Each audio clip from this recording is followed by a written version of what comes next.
are creating and reporting good profits and loss accounts.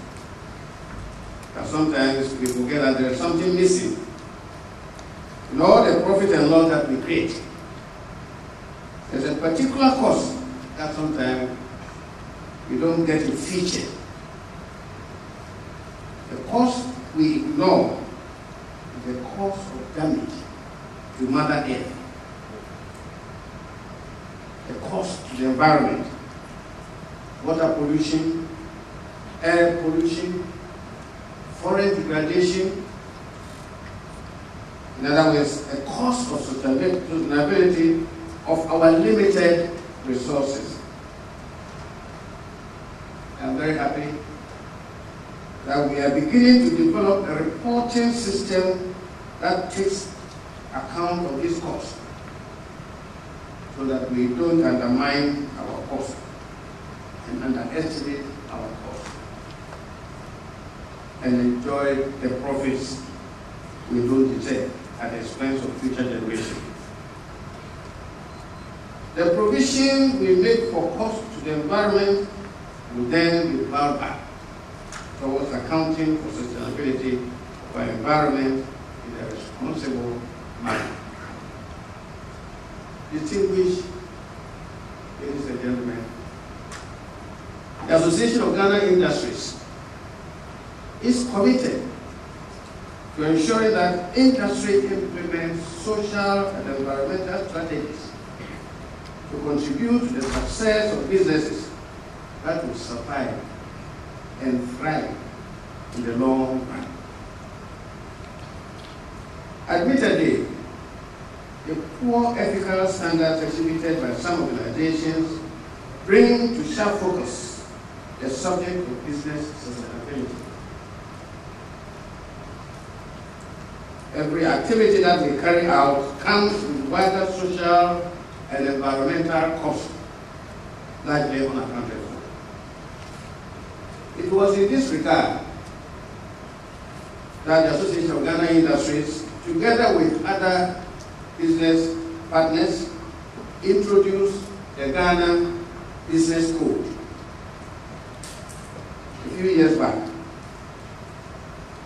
This code covers principles such as corporate relationship with employees, their health, their well-being, relationship with local communities, working conditions in the supply chain, transparency of business dealings, anti-fraud and anti-corruption behavior and environment.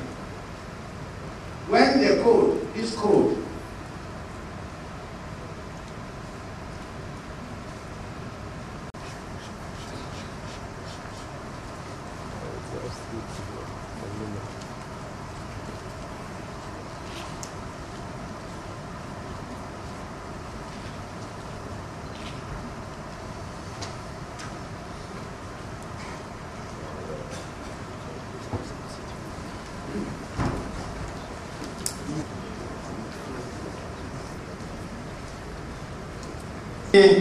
Osaju for what you have money.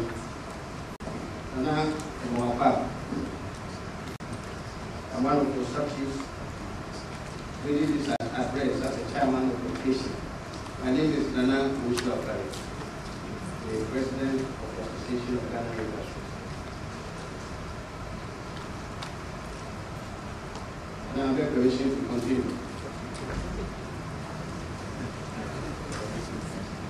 I was saying that the Association of Ghana Industries, together with other business partners, introduced the Ghana Business Code, which covers principles such as corporate relationship with employees, their health and well-being, relations with local communities, working conditions in the supply chain, transparency of business dealings, anti-fraud and anti-corruption behavior, and the environment.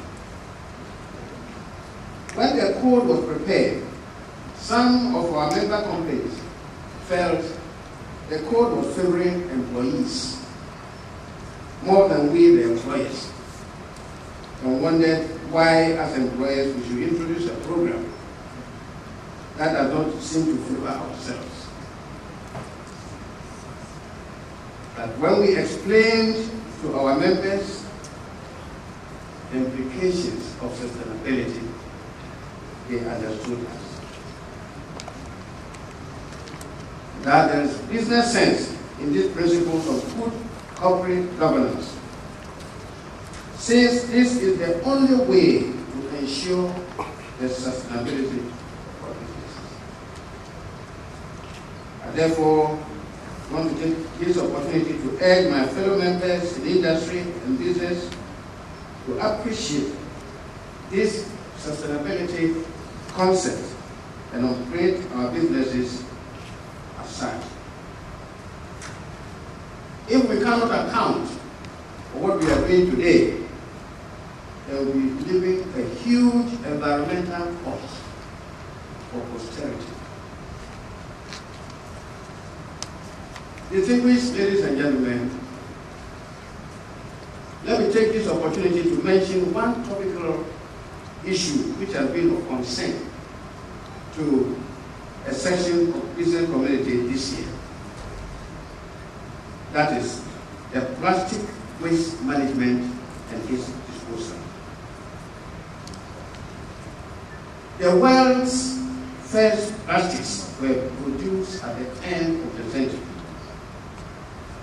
Within the last 50 years, plastics have permeated every sphere of our lives, with an estimated 26,000 metric tons of assorted plastics being produced annually in Ghana, in our country alone.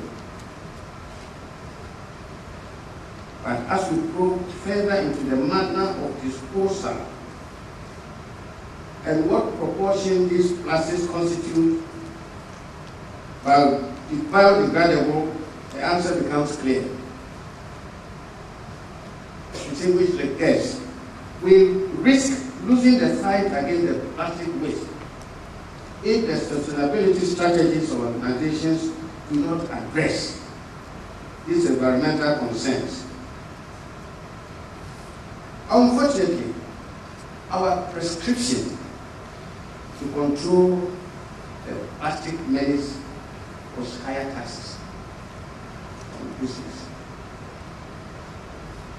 This year's budget introduced 20% environmental tax as a result of it, because of plastics.